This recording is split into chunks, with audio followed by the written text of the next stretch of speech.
ইন্না আনজালনাহু ফি লাইলাতুল কদর, আমি লাইলাতুল কদরে কোরআন নাযিল করেছি। আর কদর কোন মাসে? শাবানে না রজবে না রমজানে? তাহলে রমজান মাসে কোরআন নাযিল হয়েছে, প্রমাণ হলো। রমজান মাসে আল্লাহ পাক কোরআন নাযিল করেছেন কোথায়? এবার আপনাকে দেখাচ্ছি। এই যে আইয়ামে জাহেলিয়াতে। কোথায়? আইয়ামে জাহেলিয়াতে, যখন একটা যুগের মধ্যে শিরক আছে, সুদ আছে, ঘরে ঘরে শিরক, ঘরে ঘরে সুদ, ঘরে ঘরে মাদক, ঘরে ঘরে মেয়েদের অবমাননা এবং গোত্রীয় হানাহানি, কাটাকাটি, মারামারি, জেনা, ব্যভিচার ভর্তি একটা সমাজের মধ্যে। এখানে রমজান মাসে লাইলাতুল কদরে আল্লাহ কোরআন নাজিল করছে। কথা কি বুঝতে পারছেন? এবার এই মাসটাকে আল্লাহ পাক সম্মানিত করে দিলেন। তাহলে রমজান মাসের মূল কাজটা কি? কোরআনকে সময় দেয়া। এই মাসের মূল বিষয়টা কি? আল কোরআন। এখন আসেন, এই জাহেলি যুগে কোরআন নাজিল হলো মাত্র 23 বছর পর। কত বছর? মাত্র 23 বছর কোরআন অনুযায়ী চলার পরে দেখা গেল ওই জাহেলি যুগের মধ্যে কোনো শিরক নাই, ওই জাহেলি যুগের মধ্যে কোনো সুদ নাই, ওই জাহেলি যুগের মধ্যে কোনো নারীর অবমাননা নাই, ওই জাহেলি যুগের মধ্যে কোনো রকমের মাদক নাই, এই জাহেলি যুগের মধ্যে, ওই জাহেলি যুগের কোনো গোত্রীয় হানাহানি নাই, সবাই ভাই ভাই হয়ে গেছে। সুবহানাল্লাহ। কত বছর? 23 বছর। কিভাবে চলেছেন? এই আল্লাহর কিতাব আল কোরআনুল কারীম, এর শিক্ষা এবং এর ব্যাখ্যা সুন্নাহ, এটাকে ফলো করে চলা হয়েছে 23 বছর, মাত্র 23 বছর। এখন সেই আল্লাহ কি নাই? সেই নবী নাই? নবী জীবিত না থাকলেও তার সুন্নাহ নেই এবং সেই কিতাব আমাদের মাঝখানে নাই? সবই আছে।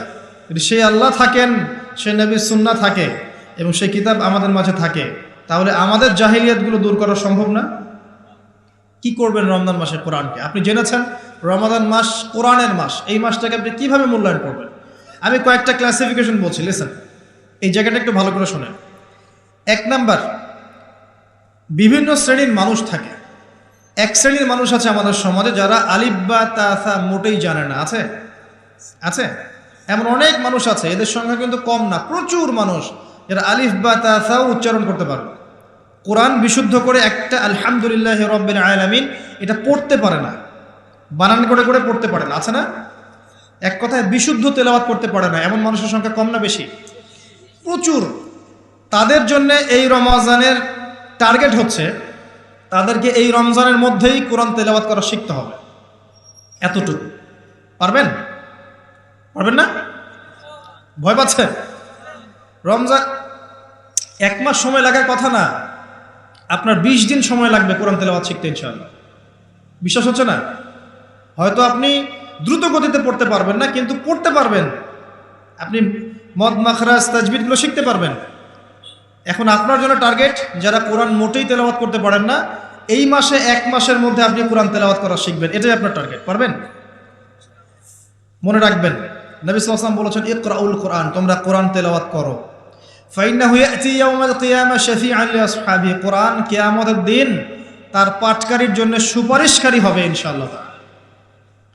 খায়রুকুম মান তাআল্লামাল কোরআন ওয়া আল্লামা, তোমাদের মধ্যে সেই ব্যক্তি শ্রেষ্ঠ বা উত্তম যে নিজে কোরআন শেখে, অন্যকে শেখায়। আরো হাদিস এসেছে, নবী সাল্লাল্লাহু আলাইহি ওয়াসাল্লাম বলেছেন আল্লাযী ইয়াকরাউল কোরআন ওয়া হুয়া মাহিরুম বিহ, যে ব্যক্তি কোরআন তেলাওয়াত করে এবং তার উপরে দক্ষ হয়, মা'আস সাফরাতিল কিরামিন বাররা, সেই ব্যক্তি সম্মানিত ফেরেশতাদের সাথে হাসর করবে ইনশাআল্লাহ। ওয়াল্লাযী ইয়াকরাউল কোরআন ওয়া ইয়াতাতা'তাউ ফিহি, আর যে ব্যক্তি কোরআন তেলাওয়াত করে কিন্তু করতে গিয়ে আটকে যায়, ওয়া হুয়া আলাইহি শাক, এটা তার জন্য কষ্টকর হয়, ফালাহু আজরান, তার জন্য ডাবল পুরস্কার আছে। একটা হাদিসে, তিরমিজির হাদিসে নবীজি বলেছেন যে মান করা হারফাম মিন কিতাবিল্লাহি ফালাহু হাসানা, যে ব্যক্তি একটা হরফ পড়বে আল্লাহর কিতাবের, আলিফ লাম মিম, লা আকুলু আলিফ লাম মিম হারফুন, নবীজি বলছেন আমি বলছি না যে আলিফ লাম মিম তিনটা মিলে একটা হরফ, বাল আলিফুন হরফ, লামুন হরফ, মিমুন হরফ, আলিফ একটা হরফ, লাম একটা হরফ, মিম একটা হরফ, প্রত্যেকটা হরফে তার 10টা করে নেকি হবে ইনশাআল্লাহ। আল হাসানাতু বিআশরি আমসালিহা, একটা নেকিকে 10 দিয়ে গুণ করা হবে। আর রমজান মাসে যে কোনো নেক আমল 70 গুণ বাড়িয়ে দেওয়া হয়। আল্লাহ চাইলে 700 গুণ বাড়াতে পারেন, আল্লাহ চাইলে অপরিসীম বাড়াতে পারেন। আল্লাহ পাক কবুল করুন। তিলাওয়াত করবেন, তিলাওয়াত শিখবেন। তো যাদের কোরআন তেলাওয়াত করার যোগ্যতা নেই, এই মাসে কি টার্গেট দিলাম ভাই? এই মাসে আপনি ন্যূনতম টার্গেট জাস্ট কোরআন তেলাওয়াত শিখবেন, পারবেন ইনশাআল্লাহ? অনেকের মধ্যে কনফিউশন আছে না, আমারটা হচ্ছে কি হচ্ছে না, আছে না, সঠিক হচ্ছে কি হচ্ছে না। আপনিও এই টার্গেটে থাকেন, আপনি এই মাসে কোরআন আবার তেলাওয়াত করা শিখবেন। কিভাবে শিখবেন? মাদ্রাসায় কোর্স করানো হবে, আপনি মাদ্রাসায় যাবেন। অনলাইনে যদি কোর্স করায় কেউ, অনলাইনে কোর্স করবেন, অথবা বাসায় একটা আরবি শিক্ষক নেবেন, অথবা মসজিদ ভিত্তিক এই মাসব্যাপী কোরআন শিক্ষার কার্যক্রম চালু করবেন। করা যাবে ইনশাআল্লাহ। এটা উচিত রাষ্ট্র থেকে চালু করে দেয়া মাসব্যাপী কোরআন শিক্ষার কার্যক্রম। এটা করতে পারলে সবচেয়ে ভালো হতো, এদেশ থেকে যত মহামারীর ভাইরাস সব চলে যেত। বিশ্বাস করেন না কোরআনের বরকতে সব বিপদ আপদ কেটে যেতে পারে? সূরা বনী ইসরাঈল আল্লাহ পাক বলেছেন যে ওয়াইদা ক্বরা'তাল কুরআন, হে নবী আপনি যখন কোরআন তেলাওয়াত করবেন বা করেন, জাআলনা বাইনাকা ওয়া বাইনাল্লাযীনা লা ইউমিনুনা বিল আখিরাহ হিজাবাম মাসতুরা, যখন আপনি কোরআন তেলাওয়াত করেন তখন আপনার এবং ওই জগৎ, যেই জগৎটা আল্লাহ এবং পরকালে বিশ্বাস করে না, এদের মাঝখানে, মানে ইমানদার এবং এর শত্রুদের মাঝখানে আমি আল্লাহ একটা অদৃশ্য পর্দা স্থাপন করে দেই। সুবহানাল্লাহ। ওই দিক থেকে কোনো ক্ষতি আপনাকে স্পর্শ করতে পারবে না। যাই হোক, এটা আপনাদের টার্গেট। 2 নাম্বার, দ্বিতীয় শ্রেণীর মানুষ যারা কোরআন মাশাআল্লাহ তেলাওয়াত করতে জানেন এবং আপনার কনফিডেন্স আছে। এখানে একটা কথা বলতে ভুলে গিয়েছিলাম যে আপনাকে শয়তান 3 ভাবে বিভ্রান্ত করতে পারে। একটা হচ্ছে শয়তান কিন্তু আপনাকে বোঝাতে পারে যে আপনি অনেক জানেন, আপনার জানার দরকার নাই। এটা শয়তান আপনাকে বোঝাতে পারে। 2 নাম্বার বোঝাতে পারে যে আপনার দ্বারা হবে না, আপনি পারবেন না। আমার কথাটা মনে রাখেন। 3 নাম্বার বোঝাতে পারে যে আমার অনেক সময় পরে আছে, পরে শিখে নেবে, এটা তাড়াহুড়োর কি আছে। এই 3টা অস্ত্র শয়তানের বড় বড়। আরেকটা অস্ত্র আছে 4 নাম্বার, সেটা হলো শিখতে গিয়ে দেখবেন শয়তান ওয়াসওয়াসা দিবে, টিচার ভালো না, ওস্তাদ ভালো না। এটা একটা ওয়াসওয়াসা। উস্তাদের হাতে নিজেকে ছেড়ে দিতে হবে, তারপরে সে বুঝবে আপনাকে কোন পথে নিয়ে যেতে হবে। নবী মূসা আলাইহিস সালাম যখন এসেছিলেন খিদর আলাইহিস সালামের কাছে, হাল আত্তাবিউকা আন তুআল্লিমানি মিম্মা উল্লিমতা রুশদা, তিনি এসে বলেছেন, হে খিদর আমি কি আপনার সাথে থাকতে পারি এই শর্তে যে আল্লাহ আপনাকে যে জ্ঞান শিখিয়েছেন আমাকে শেখাবেন? তখন খিদর আলাইহিস সালাম বলছেন, ইন্নাকা লান তাস্তাতিআ মা'ইয়া সাবরা, তুমি তো আমার সাথে ধৈর্য ধরতে পারবে না। ধৈর্য ধরে ওস্তাদের কাছে সুপর্দ করতে হয়, তারপরে জ্ঞান পাওয়া যাবে ইনশাআল্লাহ। এত অস্থির হলে হবে না। 2 নম্বর শ্রেণী যারা পড়তে পারেন তাদের জন্য নসিহত হচ্ছে, এই রমজান মাসে আপনার টার্গেট এই কিতাব আপনি একবার খতম করবেন, একবার অনলি। পারবেন? অনলি একবার। প্রত্যেক দিন আপনি 1 পারা করে পড়বেন, প্রত্যেক দিন 1 পারা, 30 দিন 30 পারা। সম্ভব? খুব কঠিন? পারা যাবে না ইনশাআল্লাহ। আল্লাহ পাক তৌফিক দান করুন। আবারও বলছি, কোরআন তেলাওয়াত করলে আপনি প্রত্যেক হরফে 10 নেকি পাবেন। আপনি এই কোরআন আপনার পক্ষে সুপারিশ করবে, আপনি সম্মানিত ফেরেশতার সাথে হাসর করবেন। ইন্নাল্লাহা ইয়ারফাউ বিহাযাল কিতাবি আকওয়ামান ওয়া ইয়াদাউ বিহিল আখারিন। বহু সম্প্রদায়কে আল্লাহ পাক এই কোরআনের মাধ্যমে সম্মানিত করেন, অনেককে অপদস্থ করেন। হাফেজে কোরআনদেরকে বলা হবে, ইকরা ওয়ারতাক, তোমরা পড়ো, উঠতে থাকো। ফাইন্না মানজিলাতাক, তোমার আসন হবে, মঞ্জিল হবে, ইলা আখিরি আয়াতিন তাকরাউহা, তুমি যেখানে তেলাওয়াত করা থামবে সেখানে জান্নাতে ওই উচ্চ আসনে তোমাকে বসানো হবে। কেউ যদি 500টা আয়াত পড়ে 500 তলা বাড়ি দেওয়া হবে জান্নাতে। কেউ যদি 1000 আয়াত পড়তে পারে 1000 তলা বাড়ি দেওয়া হবে জান্নাতে ইনশাআল্লাহ তাআলা। জি, শেষ করছি আমরা একটু। আর কিছু নেকি আছে, যেমন আপনি যদি সূরা বাকারা পড়েন আপনার ঘরের মধ্যে শয়তান আসবে না ইনশাআল্লাহ, আপনার জীবনে বরকত হবে। আপনি আয়াতুল কুরসি পড়েন প্রত্যেক ফরজ নামাজের পরে, আপনার মৃত্যু ছাড়া জান্নাতে যাওয়ার কোনো বাধা নাই। সূরা মুলক পড়েন রাতের বেলা, এটা আপনাকে কবরের আযাব থেকে বাঁচাবে। সূরা কাহফ পড়েন প্রথম 10 আয়াত শেষ 10 আয়াত, আল্লাহ পাক আপনাকে দাজ্জালের ফিতনা থেকে বাঁচাবে ইনশাআল্লাহ। সূরা ইয়াসিন পড়েন, আপনার হাজত পূর্ণ হয়ে যেতে পারে ইনশাআল্লাহ তাআলা। আপনি সূরা বাকারার শেষের আয়াতগুলো পড়েন, 3টা আয়াত, সারা রাত নফল নামাজের নেকি পাবেন। অনেক ফজিলত, এটা বলে শেষ করতে পারবো না, আমি গুটিয়ে নিচ্ছি।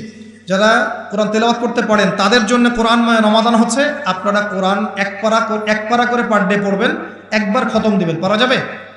আল্লাহ পাক তৌফিক দান করুন।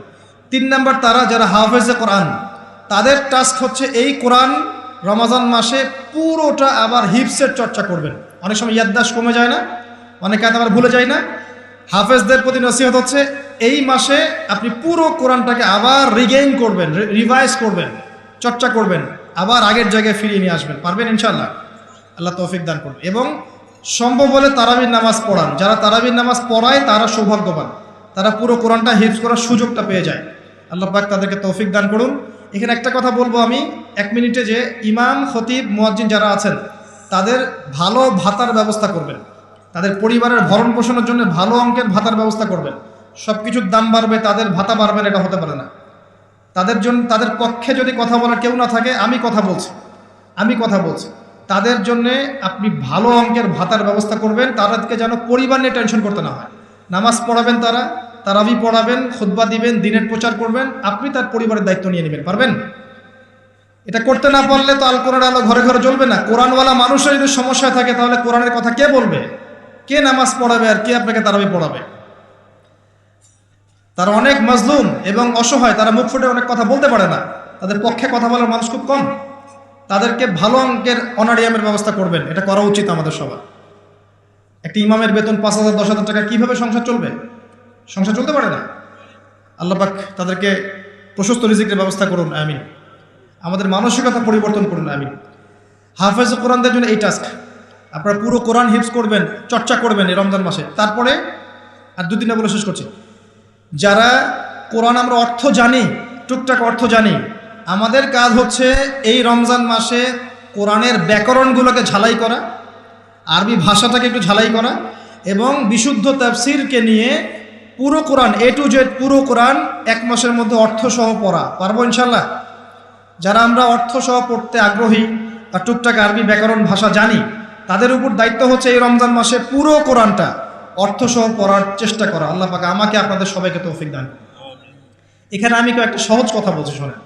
আল কোরআনুল কারীমের মধ্যে 600টা পৃষ্ঠা আছে। কয়টা পৃষ্ঠা? এই কিতাবের মধ্যে 600 পৃষ্ঠা আছে। প্রত্যেক 20 পৃষ্ঠায় একটা করে পারা শেষ হয়, এবং প্রত্যেকটা পৃষ্ঠায় আপনি 15টা করে লাইন পাবেন। প্রত্যেকটা লাইনে আপনি গড়ে 9টা করে শব্দ পাবেন। 9টা শব্দ, কোন লাইনে 10টা থাকতে পারে, কোন লাইনে 8টা থাকতে পারে, গড়ে 10টা শব্দ, 9টা শব্দ থাকবে। এবং এক পৃষ্ঠায় 135 থেকে 140টা শব্দ থাকে। কথা কি বুঝতে পারছেন? এভাবে হিসাব করলে দেখা যায় যে এই 600 পৃষ্ঠার কিতাবের মধ্যে সব মিলিয়ে শব্দ আছে 77,800টা। কতটা? 77,800টা, অ্যাপ্রক্সিমেটলি 78,000 শব্দ। কিন্তু সুসংবাদ হচ্ছে এই সমস্ত শব্দগুলোই নতুন শব্দ নয়, বরং এই শব্দগুলো বের হয়েছে মাত্র 4,500 শব্দ থেকে। সুবহানাল্লাহ, চিন্তা করতে পারেন? মাত্র 4,500 শব্দ থেকে এই সমস্ত শব্দগুলো বের হয়েছে। এই শব্দগুলো আবার 3 ভাগে বিভক্ত। একগুলো হচ্ছে নাউন্স বা বিশেষ্য বা ইসম, একগুলো হচ্ছে ফেল বা ক্রিয়া, একগুলো আছে হরফ বা প্রিপোজিশন বা অব্যয়, এই টাইপের। এর মধ্যে মাত্র 200 থেকে 300টা মাজদার যদি আপনি জানেন, এবং একটা শব্দ থেকে অনেকগুলো শব্দ তৈরি করার এই ব্যাকরণের টেকনিকটা যদি শিখতে পারেন, আপনি ইনশাআল্লাহ তাআলা অল্প সময়ের মধ্যেই দেখবেন আল কোরআনের মিনিমাম অর্ধেক অর্থ আপনি বুঝতে পারছেন। এটা এত সহজ, আলহামদুলিল্লাহ। অনেকে বলবেন যে এটা তো আগে শুনি নাই। নতুন মেথড আসছে না? FM মেথড, এই মেথড, সেই মেথড আসছে না? আরবি ভাষা নিয়েও চর্চা হয়, মেথড বের হয়। আরবি ভাষা নিয়ে, কোরআন নিয়ে অনেক গবেষণা চলছে, এবং নতুন অনেক কোর্স এবং বই লঞ্চ হচ্ছে। এগুলো ঘাটাঘাটি করেন, আপনি দেখবেন যে কোরআনটাকে আল্লাহ পাক সহজ করেছেন। আল্লাহ পাক এটাই বলেছেন, ওয়ালাকাদ ইয়াসসারনাল কোরআনা লিযিকরি ফাহাল মিন মুদ্দাকির। কোরআনকে আমি বোঝার জন্য সহজ করেছি, কেউ কি আছো উপদেশ গ্রহণকারী? আপনি এই ব্যাকরণগুলো শেখেন। আমি একটা ওয়েবসাইটের নাম বলে দিচ্ছি, www.understandquran.com। দেখেন, এখানে সব ভিডিওসগুলো দেওয়া আছে। সময় নেই, খালি দেখেন। ইংরেজি ভাষায় দেওয়া আছে, উর্দু ভাষায় দেওয়া আছে, আপনি বুঝবেন। সহজ উর্দু, সহজ ইংরেজি, আপনি পারবেন ইনশাআল্লাহ তাআলা। একটু সময় দেন, 6টা মাস, 1টা বছর সময় দেন, আপনি ইনশাআল্লাহ আল কোরআনের মিনিমাম 60 থেকে 70% অর্থ করতে পারবেন ইনশাআল্লাহ তাআলা। বাকি যেগুলো পারবেন না, সেগুলো একটু কঠিন, সেগুলো আপনাকে আরো উচ্চ লেভেলের বই পড়তে হবে, আলেম ওলামার কাছে গিয়ে পড়ে থাকতে হবে, গ্রামার শিখতে হবে, ব্যাকরণগুলো শিখতে হবে। আস্তে আস্তে আপনি পারবেন ইনশাআল্লাহ। শুধু সূরা ফাতিহাতে যে কয়টা শব্দ আছে, 19টা 20টার মতো শব্দ থাকতে পারে। এই শব্দগুলো কোরআনে ঘুরে ঘুরে এসেছে প্রায় 7800 বার। কতবার? 7800 বার। এই শব্দগুলো আলহামদু লিল্লাহি মালিক আর রহমান আর রহিম ইয়াকা ওয়া না'বুদু নাস্তাঈন, এই শব্দগুলো ঘুরে ঘুরে কোরআনে এসেছে প্রায় 7800 বার।